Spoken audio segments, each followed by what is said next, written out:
All right, guys, what's up? It's a nice October day out here at Bitterbrush. So I had my Fox X2 blow up at the beginning of the summer, and it was going to be gone for most of the summer. In fact, I just got it back a couple weeks ago. So I was luckily able to find a Coil. I got a DHX2 for my bike, so I've been riding that for the last couple months. So I thought it'd be fun to come out here today. Great trail, got some rock garden, some tech. Also has some nice flowy sections. I thought we'd do a little head-to-head with the X2, and we'll do a lap on that, and then we'll also throw the Coil back on, come back up on the Coil, and then I'll let you guys know my thoughts at the end. All right, see ya. All right, so first downhill back on the air after about 2 months of being on Coil. I will say the Coil does typically feel pretty good. It'd be cool to do a back-to-back on a trail that I'm pretty familiar with.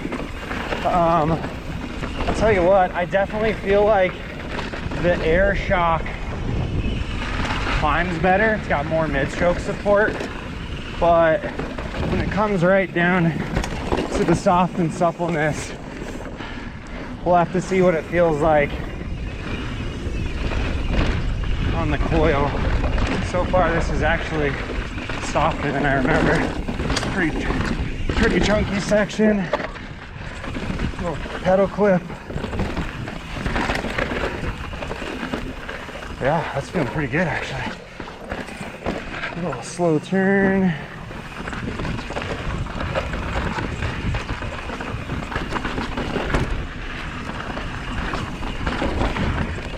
Yeah, this shock is pretty nice.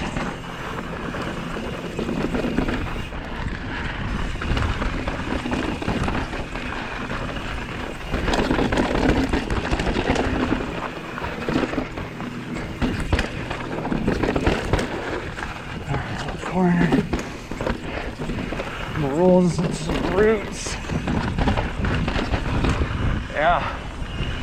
So this is a 2020 V2 Carbon Sentinel. Had it for just over a year. It's been a spectacular bike. All right. It's a nice little rock drop into some chunder. All right, take a break off a little bop, bop. There we go.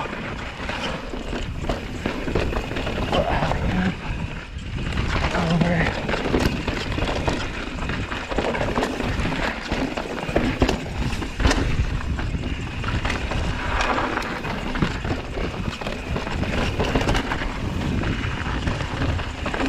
Kicker. Whoop.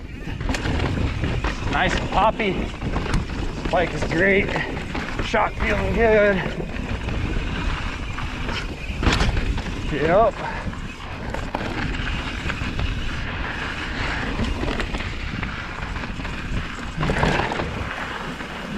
I love this little feature, a little up and over. Whap.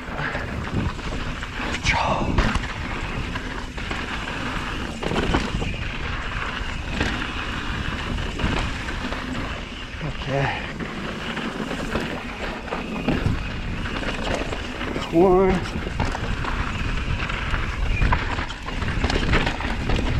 Little drop right here.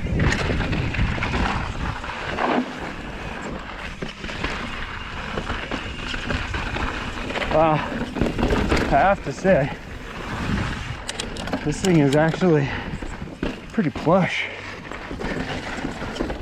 More than I remember.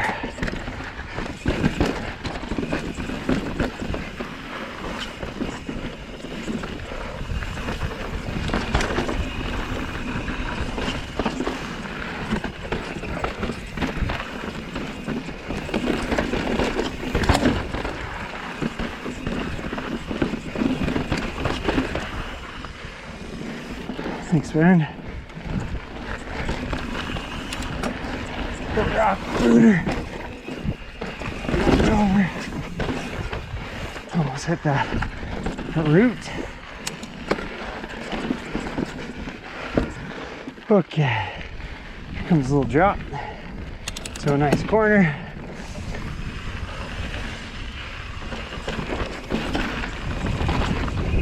Oh yeah, smooth. Just soaking it up.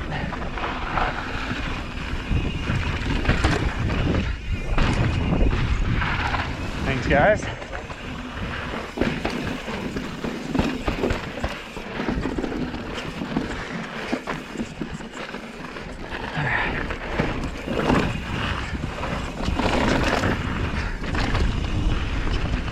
Little kicker.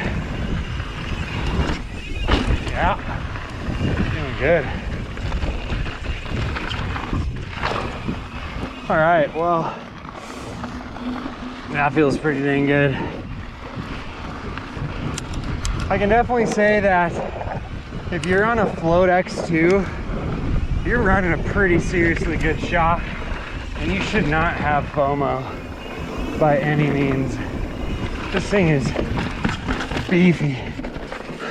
Ooh, can we make it? We got stuck. That's okay. That happens. All right, I'll catch you on the smooth stuff. Get into some flowy, smooth stuff here. It's a good time. Pump the bike a little bit. Up and over. Bam. Yep. Fun little hidden boot. Ew.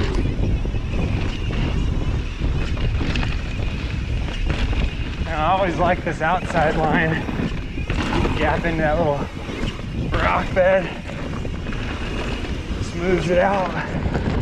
Yeah.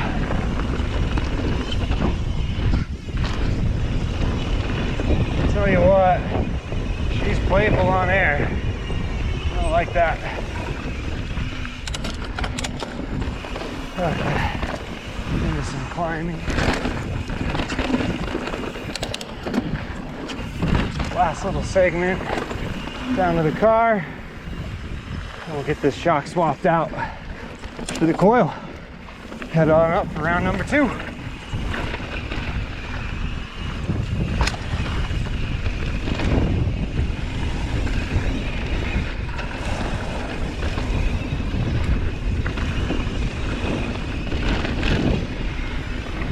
Yeah.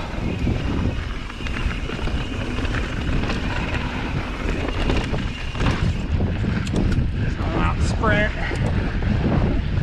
Feels real supportive. Also, just want to shout out, I love this fork. Fox 36 factory grip 2 2021 model. It's pretty outrageous.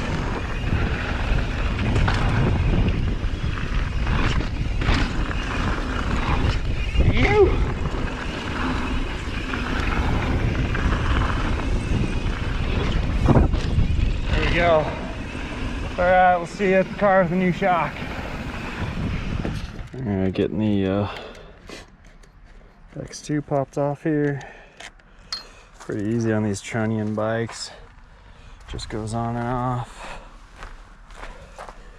Hard to beat. Plus, you gotta love some good old Park Tool Allen wrenches. These things are awesome. All right, I'll show you the coil. I got the coil on.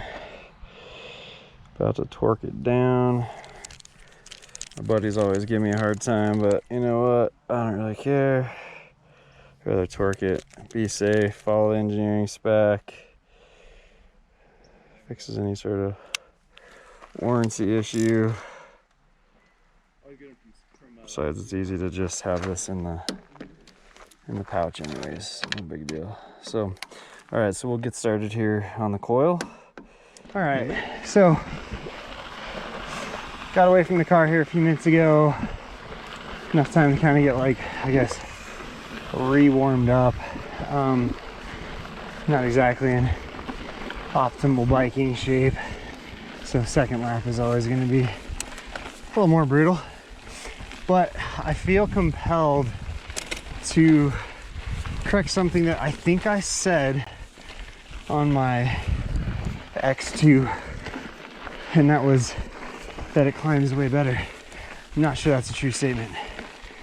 I think the X2 does scoot forward a little bit better, but the amount of traction that the DHX2 makes wide open is pretty insane.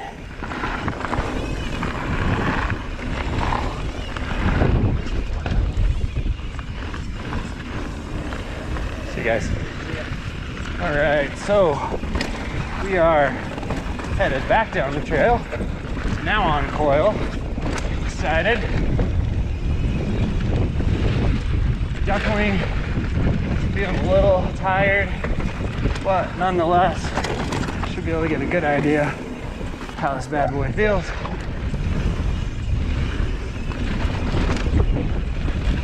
All right, into some chop. Ooh, that's pretty good.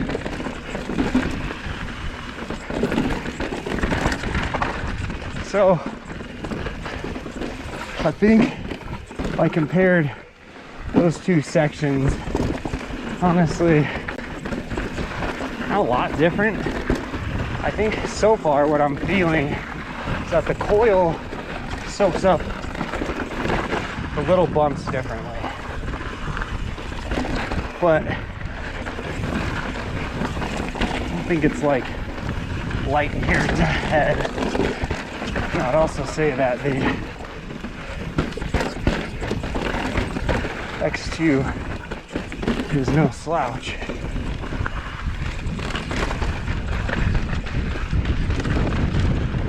All right.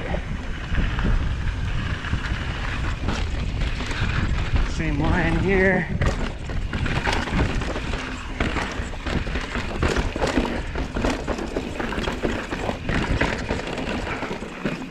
Off the rock roll.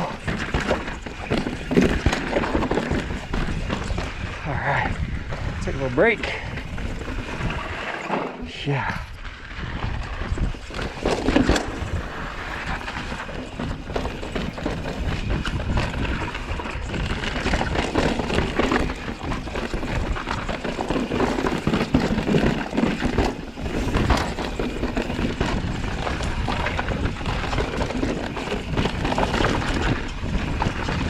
All right, a little booter. Good job.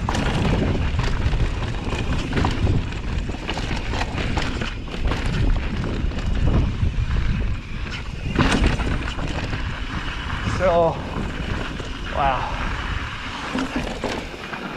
this is a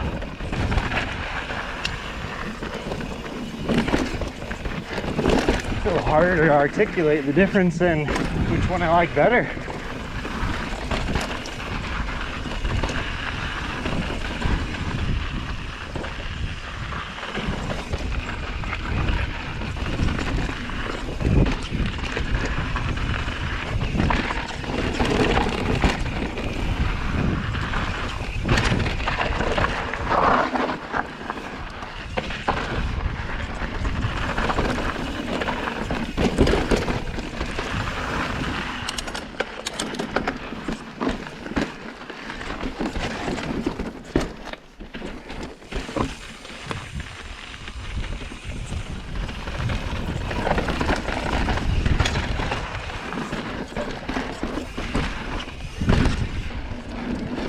Oops, sorry, sir.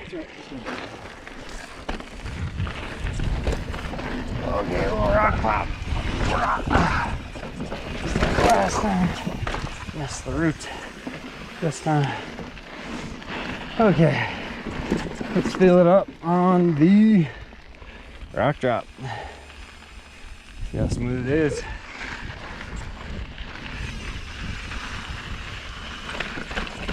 There we go. Oh, I got butter.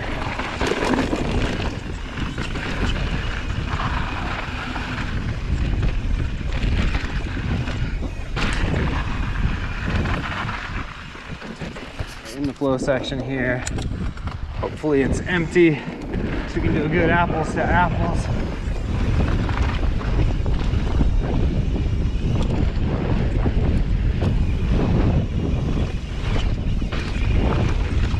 Yep.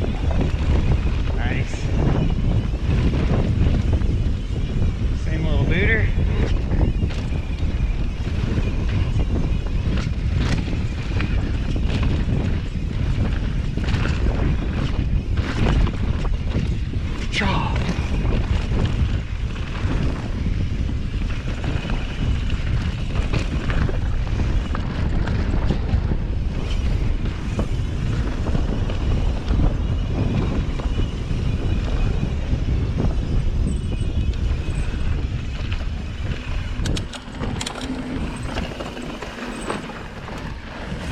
right, so we're on the last bit of trail here, and I'll try to use this time to articulate my thoughts. This is not actually the conclusion that I was expecting. I had a feeling that it was gonna be like way clean cut. I was gonna walk away being an air or a coil guy. But here's what I tell you. These shocks are awesome. And I think if you're running either one of them, you'll be very happy with it. Final thoughts. I don't think there's a clear winner here. I think they both are fantastic. I would say if your bike came spec'd with an X2, I don't think it's worth the money to upgrade to a DHX2. Thank you. In my case, I only bought it because my shock was broken, but I don't know, I'll probably keep them both, swap them out just for fun, but I don't think there's any clear winner here. They're both awesome. All right, thanks for watching.